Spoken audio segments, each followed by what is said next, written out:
Okey, Assalamualaikum warahmatullahi wabarakatuh. Saudara-saudara sekalian, apa khabar semua?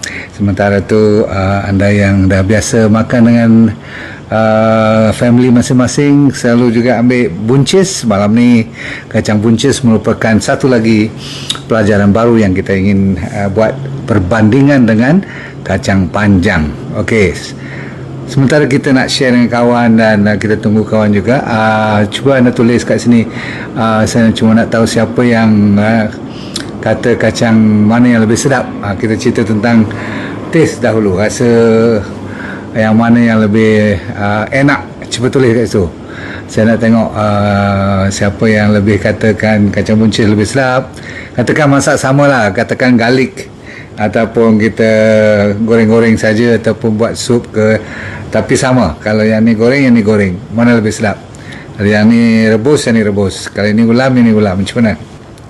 Okey, bagi mereka anak-anak muda yang dah lupa kepada kacang panjang, ni dia kacang panjang. Okey, kalau orang yang dah berumur macam kita tak tahu kacang panjang, saya rasa panjang lah umur. Okey, sebab Tuhan nak bagi you tengok kacang buncis pula malam ni. Ni contoh kacang buncis di kedai mamak, kedai runcit kedai mamak tadi kat section berapa tadi? Section 6 ya.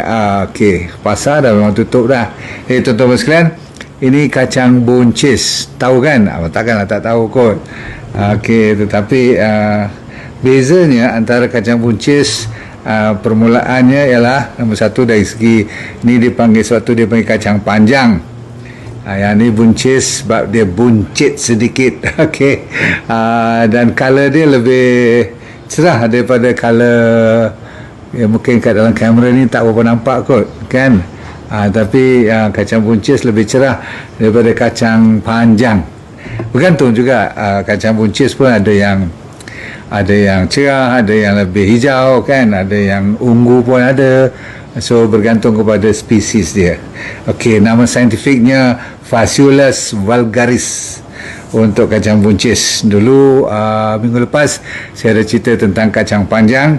Anda pun dengar dengan panjang lebar juga. Seronok saya cerita tentang kacang panjang ni, sebab kita boleh kepak aja perbezaan pertama dan baca bismillah, makan manis, sedap. Tetapi perbezaan pertama, sama ada kacang buncis tu lebih enak tak lebih enak, kalau you tak masak, saya tak cadangkan you kepak makan. Bukan tak boleh, boleh. Manis sama, lebih kurang rasa. Tetapi nanti saya bagi tahu, tak digalakkan kacang buncis makan mentah. Okey, saya ulang tak digalakkan kacang buncis makan mentah. Itu dia tak berarti dia tidak baik ataupun tidak bagus. Cuma ada sebab kenapa saya tak bagi you makan kacang buncis tanpa you sekurang-kurangnya celur sedikit, kena panas. Boleh? Okey, kita mulakan dengan bismillahirrahmanirrahim. Assalamualaikum warahmatullahi wabarakatuh. Terima kasih kerana sudi join. Malam ni saya akan habiskan dua perbandingan ni, kacang buncis dengan kacang panjang.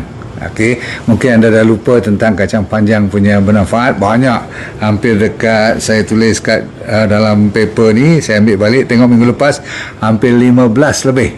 15 yang kuat-kuat lah dia punya manfaat dia. Okey, namun kalau dibanding dengan kacang buncis ni, okey, bandingkan dengan kacang panjang, okey, dia juga tidak kurang kuatnya. Jadi sebelum you buat keputusan yang mana satu lebih bagus, tadi yang lebih enak, saya tengok yang lebih sedap, ramai kata kat sini kacang buncis. Okey, kita setuju sebab rasa nampaknya kalau 10 orang, nampaknya 8 atau 7 orang kata kacang buncis. Okey, lulus dari segi kesedapan. Tapi dari segi konten juga tidak kurang orang kata kuatnya kalau dibandingkan dengan kacang panjang. Dulu kan saya dah kata kacang panjang ni Masya Allah, saya begitu teruja sekali dengan kacang panjang. Tapi bila saya study pula kacang buncis, kacang buncis dengan kacang panjang ni, tak jauh larinya. You tengok dia punya konten saja, dia memang dua-dua ni ada tinggi fiber. Dua-dua ni, kacang panjang dengan kacang kacang panjang dengan kacang buncis ni dua-dua cukup tinggi dengan fiber. Kalau dari segi kalori pun bezanya cuma kurang 3 je. Buncis 44, kacang panjang 47 kalori. Kalau you ambil 100 gram dan 100 gram, dia hampir-hampir sama, 44 dan 47 kalori. Jadi dia rendah dengan kalori, tak tinggi. Berarti kalau you nak diet, ni antara makanan-makanan yang tinggi dengan zat makanan mineral vitamin tetapi rendah dengan kalorinya, tak kuat tenaga, jadi you tak risau kalau makan lebih.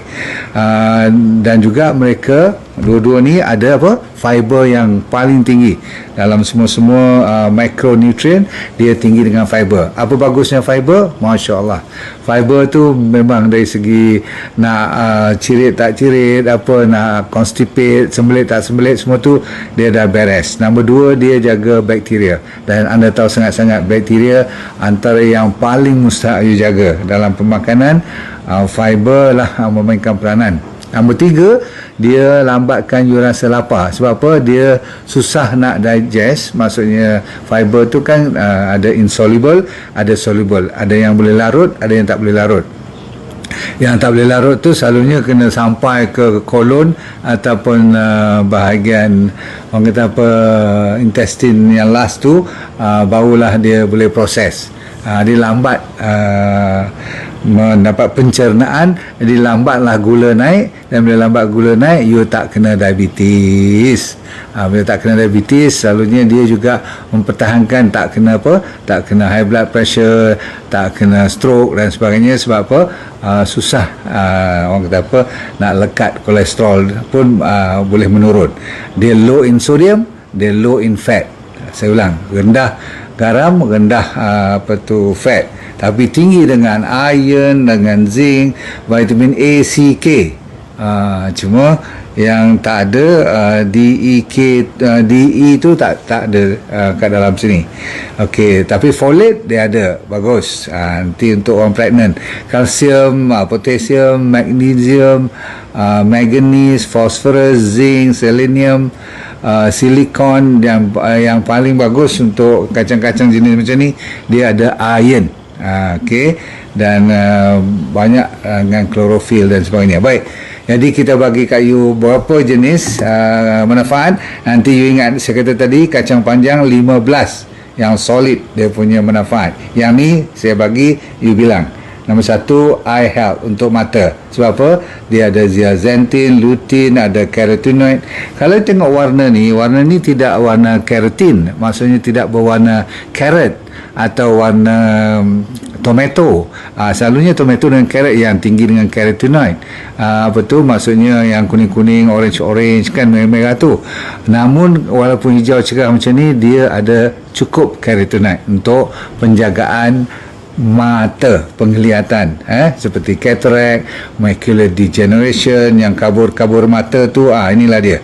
Okey, dan dia tinggi dengan vitamin C dan vitamin A. Ingat, A, C, K. A, C dahulu pun dah cukup untuk jadi antioksidan, maka dia bagus untuk immunity. Setiap yang saya cerita ni sama dengan kacang dulu. Kacang panjang pun ada dua-dua ni juga. Saya akan beritahu apa yang tak ada, tapi buat sementara waktu semua. Kalau kacang buncis ada, kacang panjang pun ada. Kita tengok siapa lebih kuat. Okey, tulang pula pun bagus. Sebab apa? Dia ada K dan kalsium, dan juga vitamin A. Kebetulan yang ni untuk kacang panjang pun ada juga. So dua-dua ada untuk immunity, untuk jantung, untuk tulang. Saya ulang, jantung, immunity dan tulang. Jantung kenapa? Lagi sekali vitamin K, dia ada banyak flavonoid, dia ada kalsium, dan saya kata ada fiber tadi. Bagus juga untuk jantung. Lepas tu untuk orang pregnant, ingat tak, kacang dulu pun ada untuk orang pregnant, bagus sebab dua-dua ada folate yang tinggi. Folate ni, folic acid ni very very powerful untuk jaga DNA, untuk ketumbesaran sel, untuk membesar DNA tu supaya dia hidup dengan cantik. Dan dulu saya kata supaya baby kita, janin kita tidak bermasalah neural tube, tulang belakang dia tu boleh tutup rapat. Kalau tidak, tenganga nanti kena buat operation. kecil lagi, kesian dia orang ni. So folate memainkan peranan untuk janin pun, supaya bila dia besar nanti tidak bermasalah saraf dan juga masalah otak. Okay, good. Dua-dua bagus, kacang panjang, kacang buncis. Blood pressure dua-dua boleh, sebab dua-dua ada potasium. Sebenarnya mereka ni satu family. Family kacang-kacang macam ni. Ada lagi macam kacang soya, kacang beans. All the beans datang daripada satu family sebenarnya, cuma berbeza mak, berbeza bapak lah kot. Sebab tu setengah tu warnanya lain, desainnya lain. Ada yang macam kidney beans sahaja, kan. Jadi dua ni saya pilih sebab mereka yang paling rapat, macam dua beradik.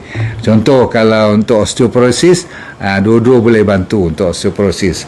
Untuk kanser, cuma bezanya kacang panjang lebih banyak kajian ataupun banyak kanser yang boleh dia bantu berbandingkan dengan kacang buncis yang banyak kajian cuma dibuat untuk colon cancer.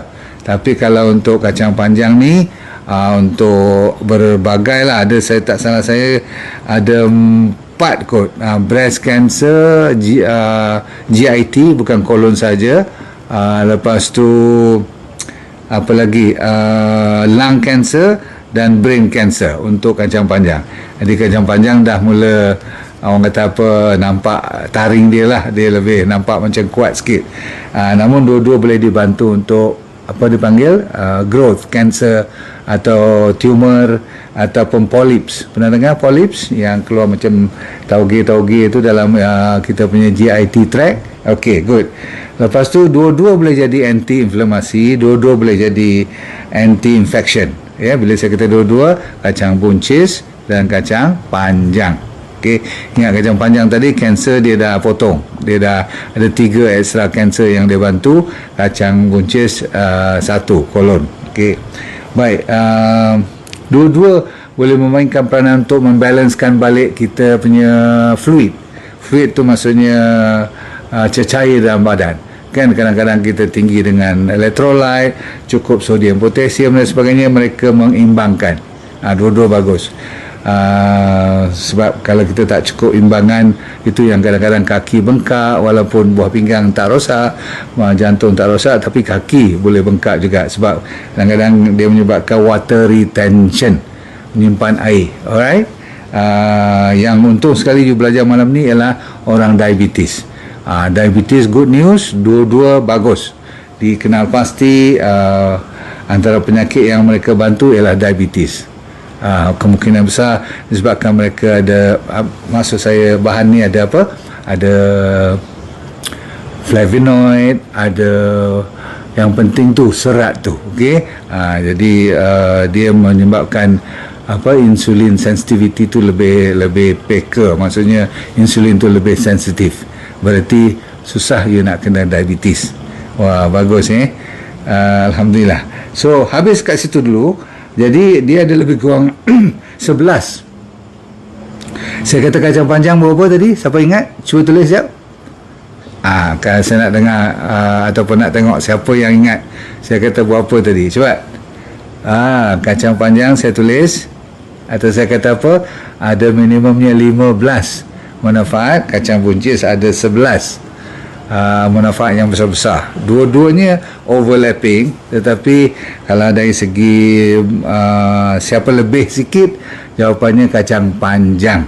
Okey, itu tidak berarti dia lebih bagus sangat lah, sebab perbezaannya cuma 3 manfaat lebih daripada, atau 4 manfaat lebih daripada kacang buncis.